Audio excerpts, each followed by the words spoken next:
Hello, hello, and welcome to Therapy Eve. It's Monday, but tomorrow I have therapy, and I thought, geez, will I ever make it through the first 10 seconds of a show without saying oh fuck, I guess not. Holy shit. Oh, we're off to a great start. For fuck's sake. So I'm thinking maybe the show needs theme music. I'm not 100p on that one. It's something I got to look into. Some people I got to reach out to and kind of see, because there's some podcasts I listen to and I know the hosts, and I'm curious, like, hey man, where'd you get your theme song? So I can fucking totally bite it and rip it off.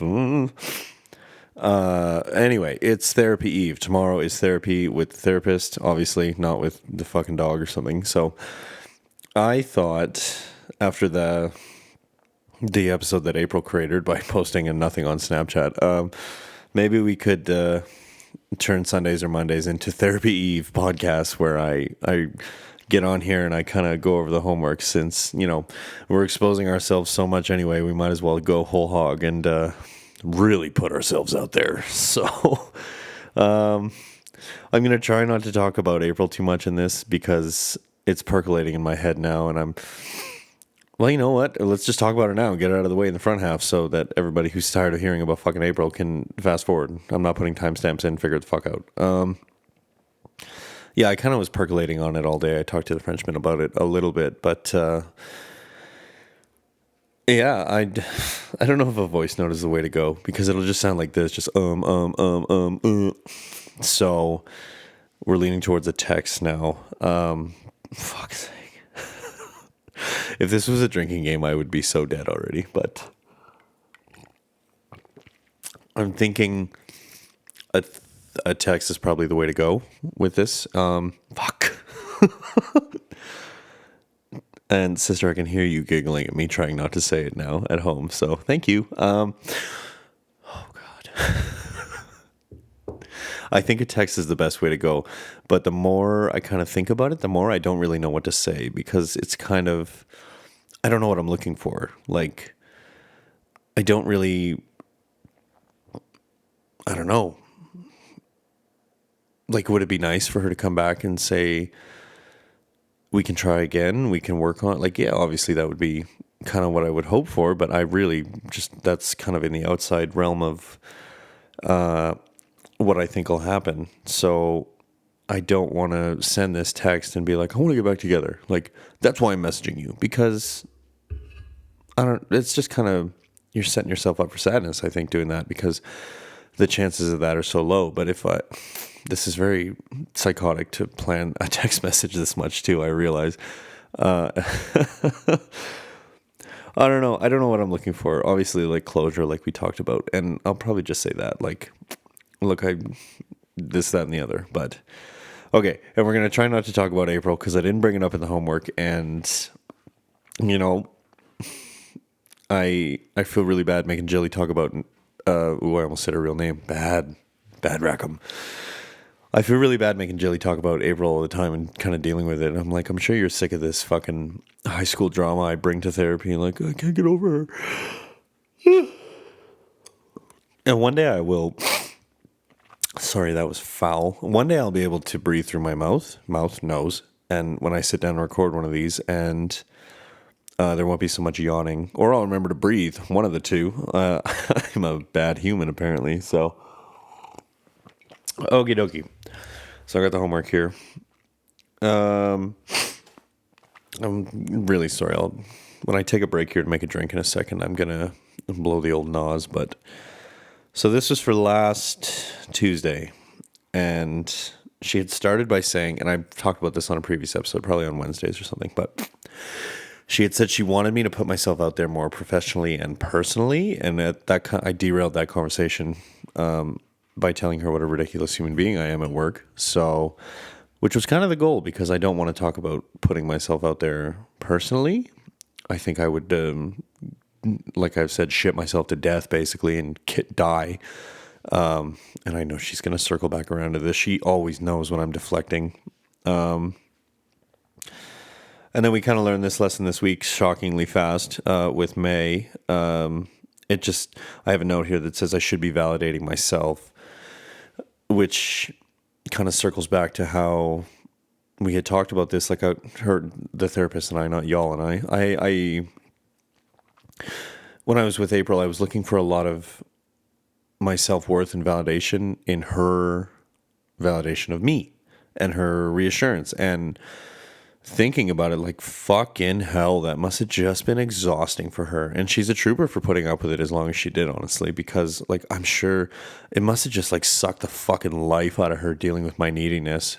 So, you know what? For kind of all the tomfoolery that happened at the end, and how much I don't like how she treated me and how she handled things and how I handled things, like, props to fucking her for dealing with me so well. And, like, she just kind of intuitively knew how to support me. And I don't think I ever really returned the favor to her that well. That's the lack of empathy, I think. But there I go, mouth breathing again, like the dirty cave creature I am. And then we really learned that with May, right? Because, like, I was halfway there already. And when April would,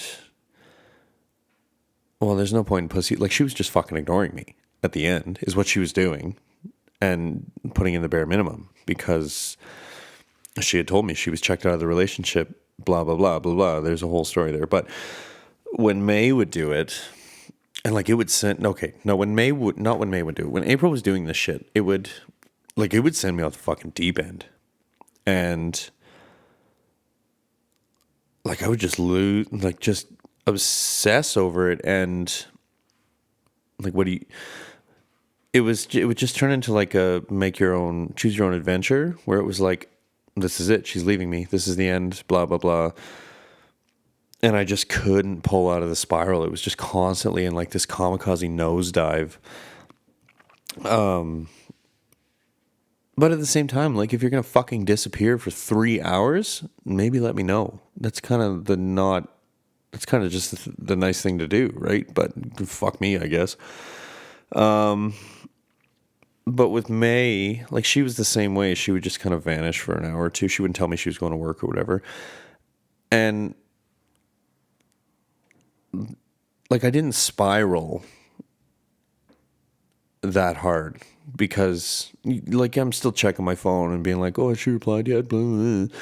But it wasn't like I was sucked into this, like, black hole of making scenarios in my head and panicking and freaking out, and, like, she's blocked me, she doesn't want to talk to me, like, it kind of just, as the week went on and time went on, it kind of just turned into, like, I would get mad.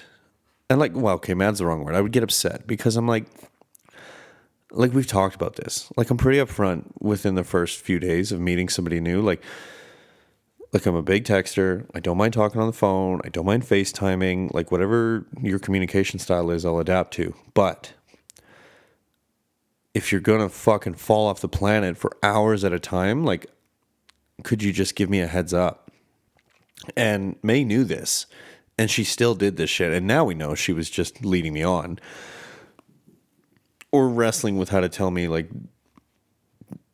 she's just not that into it, because I don't want this whole podcast to sound like I'm blaming all these poor girls, because I'm not. Like, obviously I'm the common fucking denominator here, but so yeah, I wouldn't spiral and, like, just catastrophize in my head when May would do it. It was just kind of like, well, this is really disrespectful. Like, you know that this is, like, the number one thing to me, and you're still choosing to not respect that. So I don't know. And it's like I said on another episode, like, oh, I learned a lesson here, so on the next one, maybe I'll learn how to like, set the boundary right up front, and then after that one crashes and burns, on the fourth one, I'll know how to set and enforce the boundary. So I'm hoping that's not the case. Dating apps are just kind of not doing great for me. I don't know. It happens. But anyway, that was just a little note I had taken, because the therapist said it was important. And I can see why, because this is a thing I do, right? Where I seek external sources for my personal validation, and that's just kind of what we're trying to get away from. So, moving into the homework here. I swear to fucking God, I'm going to have to title this episode just Not a fucking, not a fucking thought in my head. Jeez Louise. So, you know what? We are going to be right back after these regularly scheduled messages, of which there are none. I just need another drink. So, BRB. All right, you spicy senoritas. I am back and in the saddle. So, interesting little conversation with the Frenchman during the break there. But, fuck. Moving right along. Also, just while we're still on the topic, are we still on the topic of? Yeah, we're kind of talking about April. While we're still on the topic of April, the experiment continues. If she's stalking me, so not stalking me, Snapchat, like monitoring my life. Anyway, that experiment continues. The Riz Lord is half convinced I'm right. Okay, so we talked about I should be validating myself. Okay, so the meat and potatoes of this last week's homework was what would it take to make these are the questions the therapist had posed to me, and this is kind of how we do it. At the end of the session, she'll put a question to me, or questions, as she did this week, that are obviously applicable to what we had talked about in the session. So last week we were shock horror talking about believing positive things about myself and having confidence. So Jilly really stepped the fucking game up here this week, because this is harder than she normally makes it for me. So the questions were, what would it take to make me believe the positives about myself and to have confidence? What does confidence look like in me, and what will it take to make me believe in that confidence? So normally I break these into sections and just kind of, it's the same as the podcast, honestly. I don't plan ahead. I just kind of usually sit down the day before and hoon something out. So imagine what I could do if I really fucking planned ahead and kind of really worked on it. But each session's only an hour, and I'm pretty verbose. So, and this was a short one actually this week. So get ready to listen to me read my own words. Fuck's sake. Okay. So starting us off strong, what would it take to make me believe the positives about myself and to have confidence? Okay, and this is the response. What a strange question to have to answer. You're really ramping the difficulty up for me here, Jilly, although it makes for good content for the podcast, and yes, I really did write that. To start, I suppose, to believe the positives about myself would start with a change in mindset and outlook, which is what we've been focusing on lately. To have confidence, I feel like it just takes repetition and practice, almost like it's a skill. Approaching situations with a mindset that I will not use self-deprecating humor, but I will also not be arrogant. I will simply say thank you and move on when I receive compliments. Okay, we're going to break here. So there's been a lot of talk the last couple of weeks with her and I about how therapizing me is kind of, it's measured in like degrees, not massive swings and big changes. It's very much like a degree at a time, a step at a time, slowly. And then we're starting to reach the point now where the steps and the degrees are adding up, and I'm noticing changes in myself and kind of how I handle situations, like with May. So it's very interesting, and I kind of briefly touch on this at the end, but it's very interesting to see, and let's just mix fucking metaphors here, the mountain and the forest getting closer as I walk the path. But this is something we had talked about. It's kind of like, how do you, I'd have to dig back to last week's, which isn't in the note, but it's kind of like, you know what? Now I fucking have to, because I don't have it on this iPad. What a fucking pain in the dick.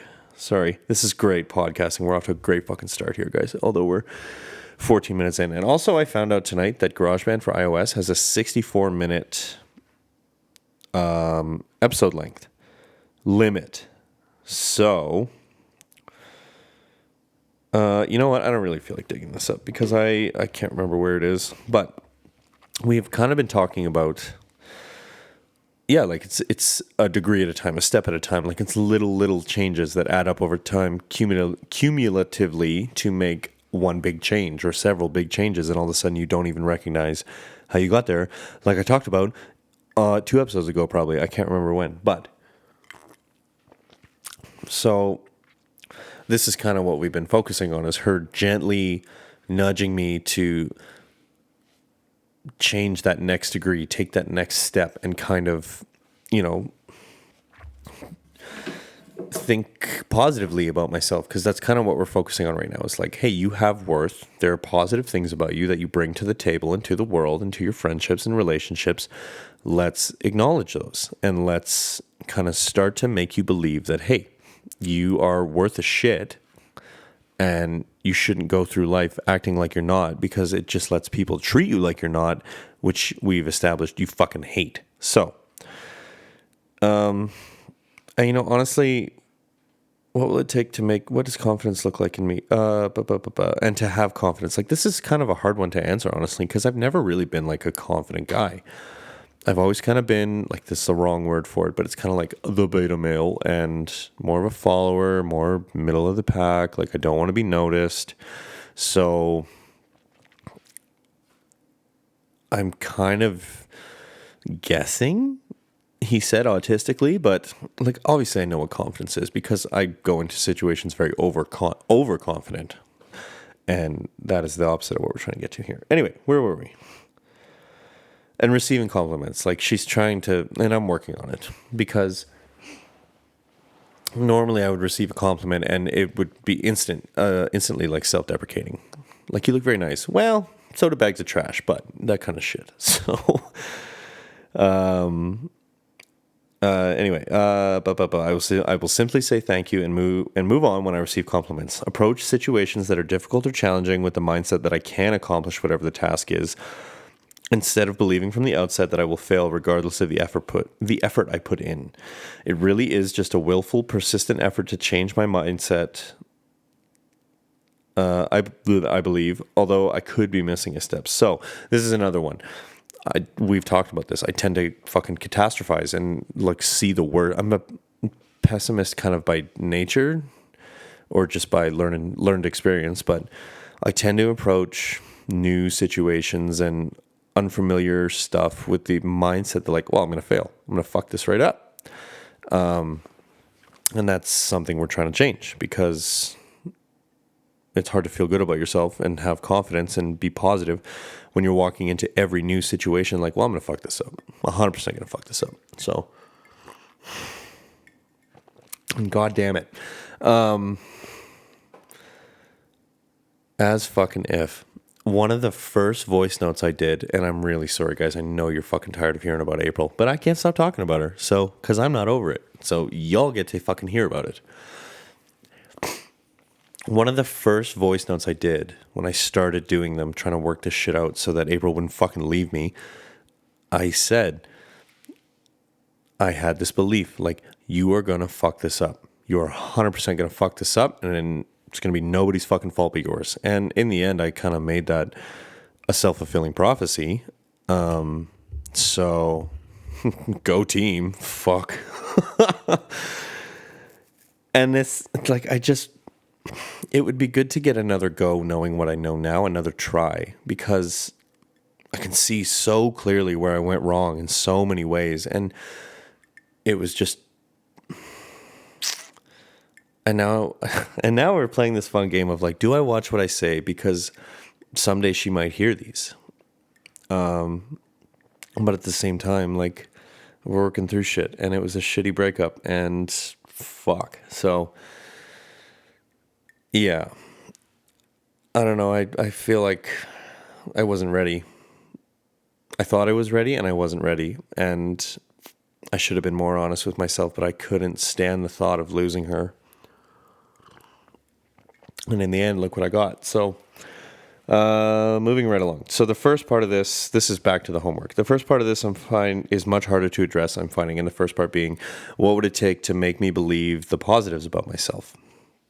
To really believe the positives about myself, and there are many, as you've helped me see, you being Jill, is really a matter of outlook and attitude adjustment. But with how impatient I am, it can be frustrating not to see immediate results, to see myself fall back into old patterns and habits, to see myself reacting to situations in ways that are counterproductive to what we're trying to accomplish. So some of this was kind of what happened with May, right? Where, yes, I was able to look at her sucking and texting and be kind of feel disrespected and mad, but at the same time there was that tiny little spiral where I was like she's blocked my number, she's leaving me, it's not going to work, like I fucked this up. So there was a little bit of that still, obviously. Like, I'm not perfect, and it's only been 2 or 3 months of therapy, so like, I'm not healed. Therapy saved me, and someday I probably will say that, but yeah, it's the impatience that I really struggle with, where I'm like, it's been 3 months. Why aren't I any better? Why am I still have bad days? But I'm finding, the good days outweigh the bad days a lot lately. And even today, like, I was thinking about April all day and missing April and kind of wanting to text it and this and that and blah, blah, blah, and doing these little thought experiments of like, are you stalking me on Snapchat? And it didn't like crater my whole day like it would have even 2 weeks ago, a month ago. So fucking small victories, I guess, here. Kind of, ooh, that's too loud. So yeah, like, therapy's working, obviously, like I've said. It just takes time. And I really am an impatient person. I want things right fucking now. Give it to me. Give it. So, and then, yeah, blowing my top, my temper. Like, there was a situation a couple of weeks ago where I fucking flew off the handle and came unfucking cunted, and the Frenchman actually had to talk me down off the ledge from basically firing a guy for, it was kind of a minor infraction, but at the same time, like, there's a longer story. This guy has a pattern, but it doesn't matter. But my reaction was not proportional to the infraction. So, yeah, just sometimes we regress a little bit and fall back into our old ways because they're comfortable and they're our old ways. So, and I made the very, Tinder. Was my boost a success? Let's see. It was not a success. Why are you lying to me? You lying ass bitch. Anyway. Okay. See myself reacting to situations in ways that are counterproductive to what we're trying to accomplish. But that's the rub, is that it's not an overnight process, but I am seeing changes in myself that are shocking when I notice them. I'll come out of a situation having handled it very differently than I would have 2 months ago. Definitely a case of one step at a time, and before you know it, you're halfway up the mountain. And then I have in brackets here, a poor metaphor, not a personal assessment of where I'm at. I guess it's just a one step forward at a time kind of situation, building it up slowly but surely and reinforcing it. But I'm already further ahead than I was, in that I do believe that there are positives about me. So that's a big deal, because when we started, like, I feel like she really had to dumb it down to kind of get me to respond to this, because like the whiteboard thing, like, write positive traits about yourself. And she gave me like a little worksheet that had a list of all these positive traits, and I had to pick 3 and say why I thought that I embodied them. And that was like, it was so difficult to say anything good about myself. It was so difficult, and it kind of still is, but like, being able to admit, like, hey, like, there's some good shit about me. Like, I'm pretty cool. Not cool, but I'm all right. And like, I add value to situations in the world, and I have something to offer. Like, that's a big fucking deal for me. And it's a long way from where I started, where I started therapy because of April. And I'm pretty sure the first session with Jilly, I was complaining because April was taking too long to call me. Like, sometimes I think of this shit and I'm like, no fucking wonder she left me. She's a trooper for sticking it out as long as she must, I don't know. But so yeah, like, and this is what I said when I started the podcast a week ago, but even like I listened to episode 1 today, and then I'm going to listen back to this one, and I'm a little buzzed, a little drunk, let's say, but the energy levels here that I'm bringing tonight are so much higher than where I was at in the first episode, where I was like, welcome to Dumber Every Day. I'm your host, Rackham. Let us discuss dating culture. So, I don't know, it's cool just to kind of find your groove, and like even this podcast, like I knew it was Therapy Eve, so we were going to review the homework and stuff, but like just yarning and not just strictly reading out of the fucking homework, and then oops, it was only 15 minutes. Whoa. So how entertaining this is for anybody but me, fuck knows, but so yeah, it's really, really cool to kind of look back to August and see where I'm at now. And again, let's just compliment April some more. Not that, short of me sending this to her, I don't know that she'll ever hear it, but like I never would have started this if it hadn't been for her. So like some good did come out of it. Like obviously, I ended up in therapy, which is something I desperately needed for years and just kind of ignored, like we've discussed. But if it wasn't for like how much I was willing to fight and do anything to make that relationship work, I never would have started this. And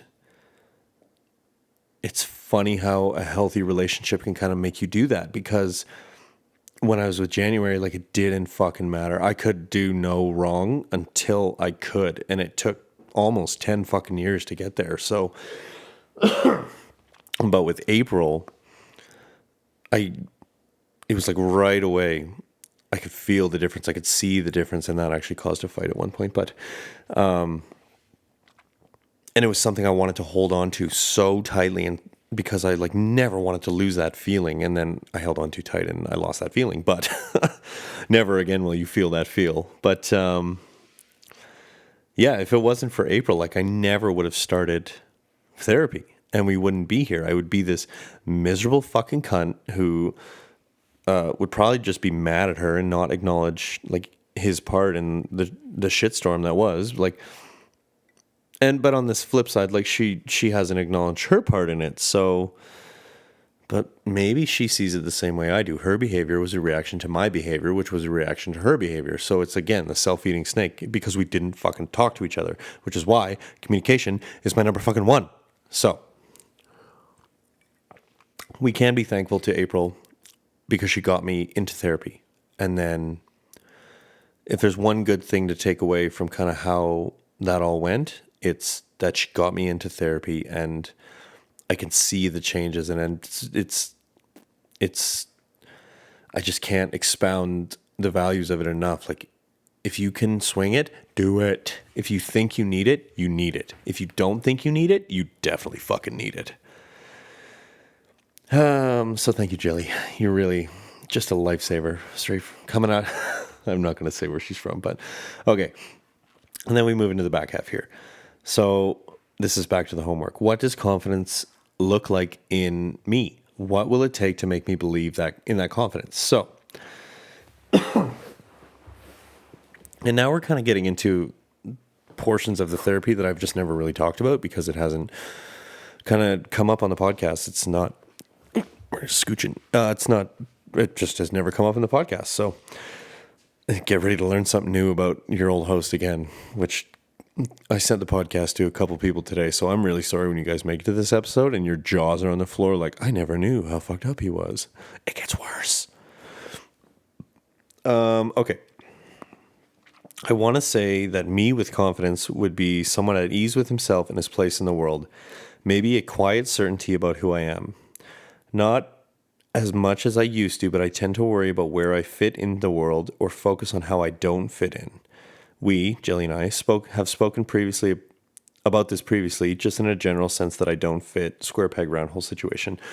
I don't know that I'll ever get rid of that feeling, but if it could be... I gotta yawn. Old man mouth breather here. I don't know that I'll ever get rid of that feeling, but if it could be less of a priority in my head, that would be good. To me, confidence is just secure in who I am, to know the foundations of what make me me. Okay, so we actually kind of talked about this in one of the real early episodes, like one of the earlier episodes from last week. The real early ones from fucking Tuesday last week. It just feels longer than that because we're on like episode 8 now. But yeah, where I was talking about like I don't really know who I am. I just kind of know traits about myself that I don't even know that I could say are like carved in stone because I'm very malleable. That's just, this is maybe a reaction to my mother's insane behavior as a child, but I find my personality is kind of malleable depending on who I'm with. So I think I've heard that like chameleon-like ability is kind of a way you protected yourself as a kid from either an abusive parent or like a shitty situation. So I'm not saying my mom is abusive. There was never any of that, blah, blah, blah. But this whole thing about not fitting in and knowing my place in the world, this is something Jill and I have discussed actually quite a bit because, and I don't know, like if this is like a TISM thing or an ADHD thing, but like my entire life, I've never really felt like I fit in anywhere in groups of friends and social situations in really anywhere. Like I just kind of feel off, like I'm just missing something in the social cues and the conversations and kind of what's going on around me. I've always felt like I'm just missing one thing that makes it so hard to understand how to interpret a lot of this stuff. So like social cues, and I'm kind of shit with body language at times. I pick up on it a lot better and shockingly over text. I would do this with April all the time. She could send a text that was totally normal and I'd know right away. I'd call her and say, "What's up? What's wrong?" And blew her fucking mind half the time. Like, how'd you know? But yeah, so it's hard to feel confident when you feel like you're missing something and you're not fitting in and you'll never fit in. And, you know, the Frenchman asked me this one time, a couple of years ago. He was like, what does it mean to you to feel at home? And this is called foreshadowing, kids. Again, we're back to foreshadowing. But at the time, I was like, I've never really felt at home anywhere with anyone. And I was with January at this point. So there is one place in the world where I have truly ever felt at peace. And it's tainted a little bit with bad memories of a bad relationship, but I try and get out there every summer and just sit and enjoy the silence and maybe take a notebook to do some writing. But there is one place on this planet that I have ever felt total, like peace, calm, serenity, whatever your word you want to use. And other than that, yeah. And to me, home is kind of not a place. It's more of almost a feeling, but that is a little too philosophic for my silly little podcast about getting drunk and shit talking. So, but yeah, so Jillian and I have talked about this. I'm pretty sure it's the TISM. She's not said one way or the other. I don't think she's allowed to, but we're pretty sure it's the fucking TISM that makes me feel this way. So and that's what I said. Like, I don't know that this feeling will ever go away because it's just kind of been with me my whole life. But, and like I said, like to just have it not be so in the back of my head constantly that like you don't fit in, so you're missing something, like something's not. To just be able to not care so much about it would really. I don't know. That's kind of something her and I have to work on. It's early days for that kind of shit, but just, and maybe my definition of confidence here says a lot about me, but it's someone at ease with himself. Like, I don't know. I'm kind of half the time very uncomfortable in my own skin and very hyper aware of like my social failings. So, and his place in the world. Like, yeah, I just kind of want to know where I land in the in the hierarchy of the world and in people's lives. Like, I like to know where I stand. There was something else in here. We've spoken about this previously. Blah blah blah. Yeah, secure in who I am and to know the foundations of what make me me. So, we've touched on this fucking 10 minutes ago and a couple episodes ago. I don't have what I would call a full understanding of who I am and kind of what makes me tick, which is why we're in therapy. But to have a more complete understanding of myself, I think is a goal here. And to be secure in who I am, like, this is something we're working on because my self-confidence and my validation, and we nailed this down real fucking early, came from a lot of external sources. So, sorry, talking too fast, breathing not enough. Trying to be able to find that sense of self-worth from within is really a big sticking point for Jilly. She wants me to not seek validation from external sources, which we've talked about to death. But okay, in the last paragraph here, to believe that confidence, I almost want to say that I need to see how. Oh, did I make a typo here? I almost want to say that I need to see how the world reacts to me change. How the world reacts to me change. Because currently people tend to treat me like a bit of, I wasn't even drinking here. Good way to spell. Like a bit of a doormat, talking over me, ignoring me, etc., etc.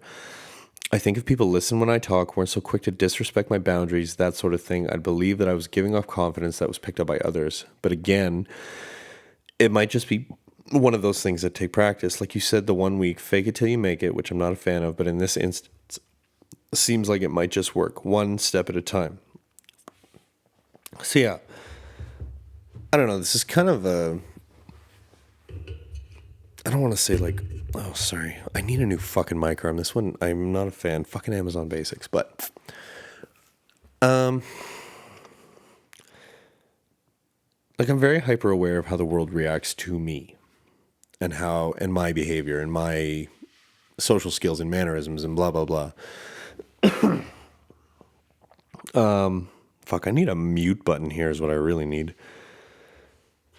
So, and yeah, it's like I said there, like people just kind of tend to just talk over me when I'm in the middle of a sentence or, oh my God, I gotta pick this up again. Yeah, like treat me like a doormat because I just can't set boundaries and I'm so conflict averse. And like to be confident, and to believe, geez Louise, I'm forgetful tonight.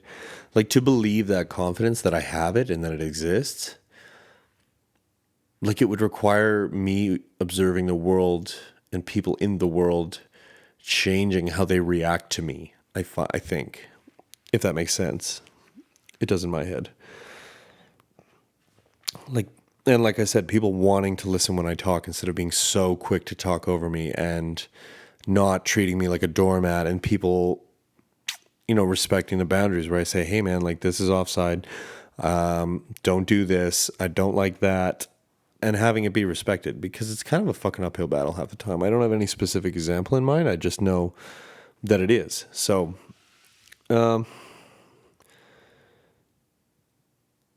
yeah, one step at a time here, and I should really write that on the fucking whiteboard. One step at a time, because that's how we're doing it. One little step at a time, and then all of a sudden it's 1,000 steps later, and you don't know how you got to where you are. So it's a slow burn. It is really a slow burn, but like I said, it's only been 2 months for me, and I've already seen some very impressive changes in myself and how I handle these kind of fucking silly situations I put myself in. Shock horror. My mother's shaking her head somewhere, I'm sure. But I'm really grateful that I've gotten to this point with myself before I had kind of realized all this shit about April. Because it's... what's the word here? Like, it's painful. It really is.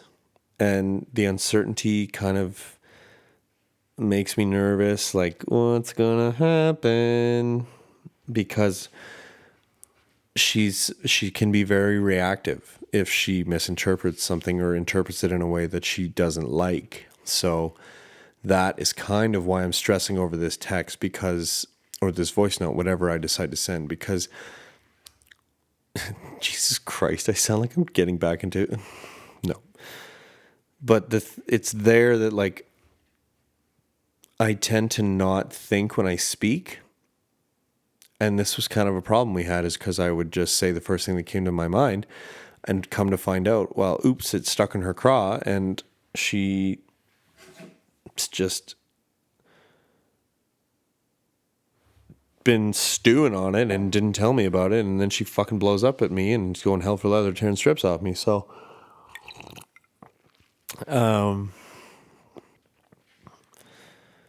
yeah, that's kind of why I've just been rolling it around in my head. Like, what are you going to say? Because you don't really have a reason for reaching out to her, because you're not going to reach out and be like, I want to get back together, because that's a losing exercise. So what is the purpose for reaching out to her?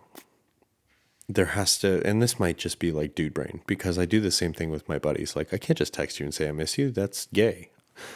There has to be a reason. And, January and I would fight about this during COVID when we were in lockdown, because I miss the homies. And I would ask her every day, like, is it gay to miss the homies? And then she would just say, like, why don't you just fucking call the Frenchman? And I said, I can't just call him. You don't understand. There has to be a reason for the phone call. She said, yeah, but you guys talk on the phone, like, almost every day for, like, 40 minutes to an hour, it seems like. And I said, yes, because half the time, one of us will call the other and say, hey, man, this guy's blue, right? You go, yeah. Yeah, this guy's blue. Why? You're like, oh, one of the apprentices was just asking me. Anyway, what's going on with you? And there was a point to the call. He was calling me. I was calling him to ask a question. And then whatever comes after that, well, the call had a purpose. And then we just got to yarning. So, oops, bummed it with the titty. Yeah. So that's why I'm just kind of tismly overthinking this text. And maybe I just need to fucking shoot from the hip. Go from the heart. Tell her how you really feel. Get the boombox. No, that's the height of insanity. But I don't know. I should do it sooner rather than later, because this podcast is just kind of quietly turning into the April show. And I actually am really sorry. This was never what it was supposed to be. It was just supposed to be an outlet for whatever was on my mind. And unfortunately for all you listeners, what's on my mind right now is April. Because of the fucking podcast too. Because I wasn't really thinking about her until I started doing the podcast. And now I'm thinking about it like, am I trying to convince myself that of something? Like, and this is the pessimist in me. And maybe I put this out in the world and then I get it back tenfold. But, like, there's probably nothing there. But at the same time, I don't know how she felt about me at the end. Obviously not great, because she broke up with me, but she broke up with me because I was stressing her the fuck out and making her life way more difficult than it needed to be during a already extremely stressful time for her. So it was self-preservation more than anything. But I don't know that I don't know how she felt about me. She just never, and you know what? That should be answer enough. If I don't know how you feel about me because you're not telling me, well, there's my fucking answer. And this is what I did when we were together. I defended her treating me like shit. So, I don't know. Maybe I just need to talk about it some more and we'll get to somewhere. I don't know where, but we'll fucking get there. But children, boys and girls, I think that is going to do it for tonight's episode because that one fucking flew by. Holy cow.